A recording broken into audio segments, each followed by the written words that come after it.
17 de maio de 2024, sexta-feira da 7ª semana do tempo da Páscoa. Em nome do Pai, do Filho e do Espírito Santo. Amém.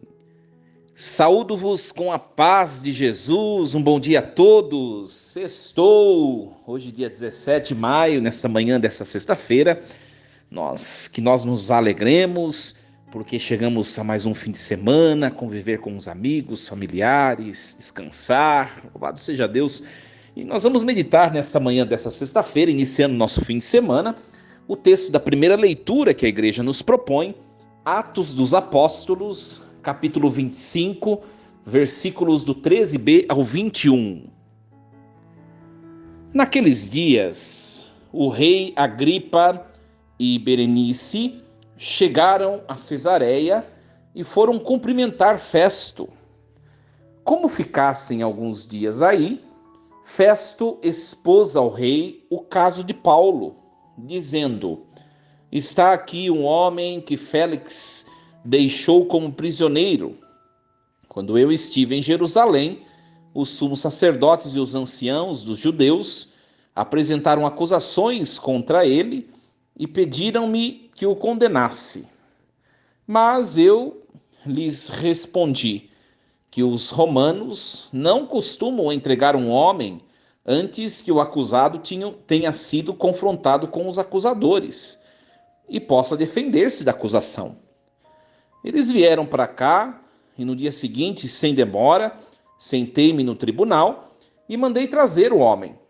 Seus acusadores compareceram diante dele, mas não trouxeram nenhuma acusação de crimes de que eu pudesse suspeitar. Tinham somente certas questões sobre a sua própria religião e a respeito de um certo Jesus que já morreu, mas que Paulo afirma estar vivo.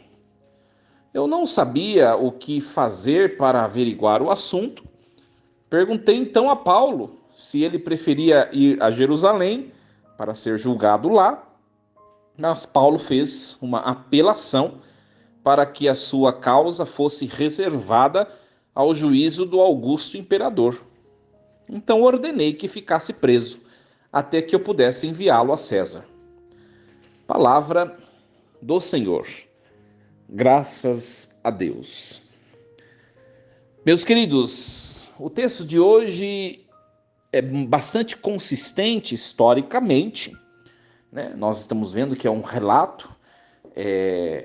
O rei Agripa, Herodes Agripa, né? Para quem não sabe, foram até Festo e Festo expôs ao rei o caso de Paulo, né? E é muito interessante, minha gente, que Festo vai relatar exatamente como aconteceu. O que é o cerne do texto de hoje? Primeira coisa, a inocência de Paulo é uma coisa importante. Porque contra Paulo, os judeus, que são os acusadores, não têm nenhuma acusação consistente, substancial, que possa evidenciá-lo como culpado, né? Então, a inocência de Paulo. Um outro ponto interessante nesse texto, né? A fidelidade de Paulo. Ele continua afirmando que existe um tal de Jesus que morreu já e ele afirma que está vivo, né? Um crime que na verdade não é crime, porque a gente pode dizer que qualquer morto está vivo. Ué, isso é um direito meu. Se eu quiser dizer que alguém que morreu já esteja vivo, o problema é meu, né? Claro que as pessoas vão saber que eu tenho grandes problemas mentais, psiquiátricos, né? Mas eu posso falar. Então, não é um crime consistente contra o Estado, contra uma pessoa, ou contra alguma instituição, enfim, né? Então, o primeiro caso, a questão da inocência de Paulo. O segundo caso, a questão da persistência de Paulo em relação à verdade, em relação a Jesus Cristo, né? E um terceiro ponto para nós refletirmos, a obediência de Paulo. Por que, padre, obediência? Né? O que evidencia, nesse caso, a obediência de Paulo? O fato de Paulo não querer ser julgado em Jerusalém, mas em Roma. Né? Paulo fez uma apelação, diz o texto, para que a sua causa fosse reservada ao juízo do Augusto Imperador, de César, e não em Jerusalém.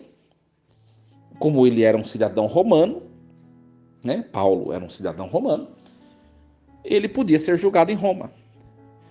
Mas ele era judeu, ele era fariseu, filho de fariseus, né? Qualquer um na pessoa de Paulo pediria para ser julgado em Jerusalém. Mas ele obedece à voz que ele ouviu. Lembra na leitura de ontem? Não sei se vocês se lembram. O texto de ontem. Jesus apareceu a Paulo ontem e disse assim a ele: assim como tu deste testemunho de mim em Jerusalém, é preciso que tu sejas também minha testemunha em Roma. Então Paulo, ele sabe que o testemunho que ele tem de dar em Roma é agora, a sua prisão e o seu julgamento em Roma. Obediência à palavra de Jesus. Olha só. Então, minha gente, esses 3 pontos que permeiam a liturgia de hoje, para a gente colocar na vida da gente de maneira bem concreta, bem prática, bem concreta. A inocência, a persistência na retidão, nos valores e a obediência a Deus. A inocência diz respeito a mim mesmo. Paulo sabia que ele não trazia em si crimes que mereciam punição. A coisa principal que nós levamos junto com a gente, minha gente, é para a gente refletir isso, é a nossa consciência limpa, né? E a liturgia nos faz essa pergunta, né? Paulo sabia que ele era livre diante de todas essas acusações. Ele simplesmente estava buscando a verdade. Ele simplesmente estava buscando pregar e viver o evangelho de nosso Senhor Jesus Cristo. Ele não tinha culpa nenhuma, de nenhum malefício. Inocente. E a liturgia nos pergunta, meus queridos, nós somos inocentes diante de tantas acusações que nós mesmos nos fazemos, que a palavra nos faz, que a própria doutrina, a própria verdade nos faz, ou nós temos caminhado errantes por caminhos tortuosos, desvirtuados, trazemos essa inocência dentro da nossa vocação, caminhamos com um coração inocente, para a gente refletir um pouquinho esse primeiro ponto. O segundo ponto é a questão da persistência. Nós sabemos o que é o certo, o que é a vontade de Deus, o que a palavra de Deus nos chama a viver. E diante das perseguições do mundo, diante das cobranças das pessoas, nós temos nos mantido persistentes, firmes no que nós professamos e acreditamos?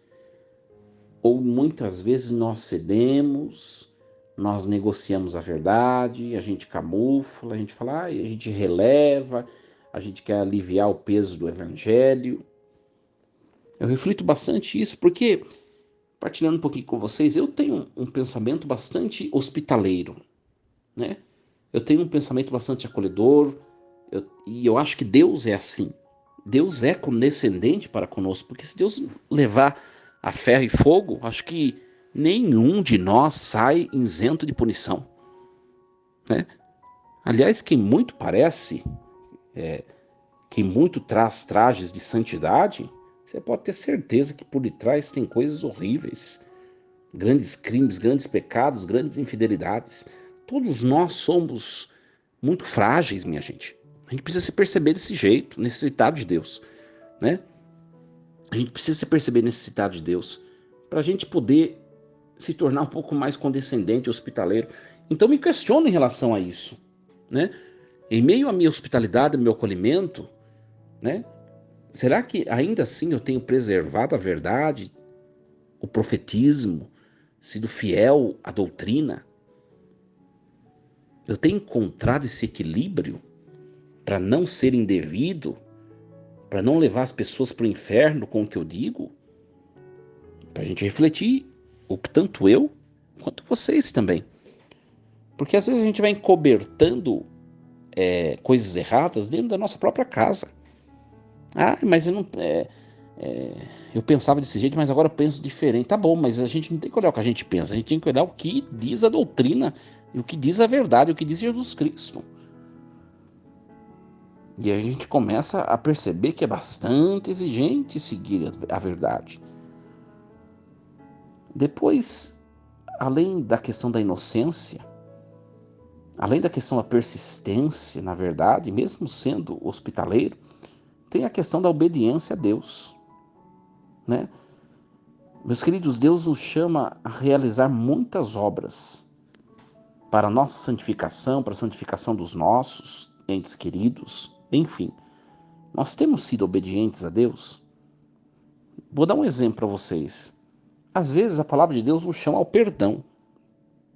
Às vezes a gente sabe que a gente não está tão bem resolvido com uma pessoa ou com outra, e a palavra nos chama ao perdão. Essa semana a palavra tem falado constantemente. É que a gente aqui nas nossas reflexões nós não refletimos o evangelho, mas essa semana inteira o evangelho da missa, você que vai à missa todos os dias ou escuta outros padres que meditam o evangelho também, né?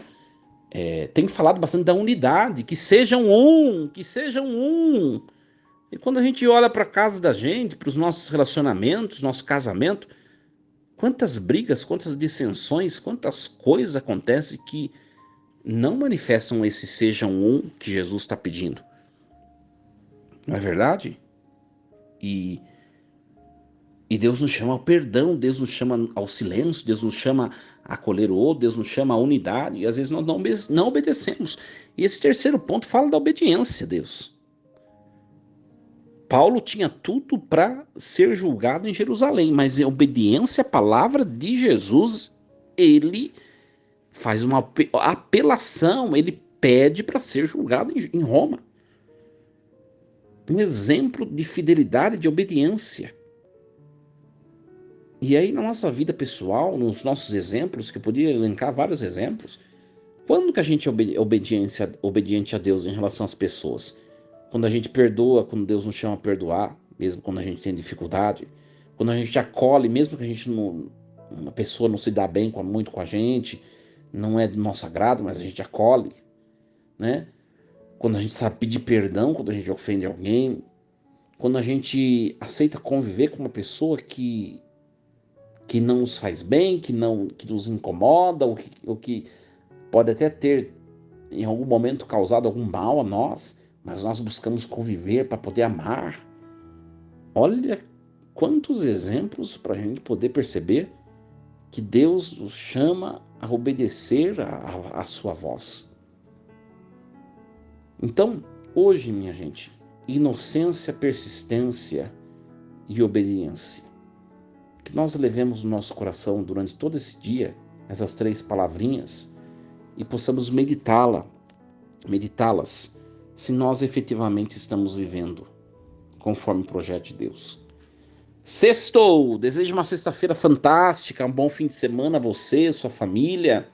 Eu peço a você que ouve todos os dias minhas reflexões, os materiais da minha página, do meu canal, enfim, curta, dê o joinha e compartilhe para que a rede social possa valorizar mais um pouco o nosso material, tá bom? Deus abençoe em nome do Pai, do Filho e do Espírito Santo. Amém. E lembremos-nos sempre, Deus está no comando de tudo.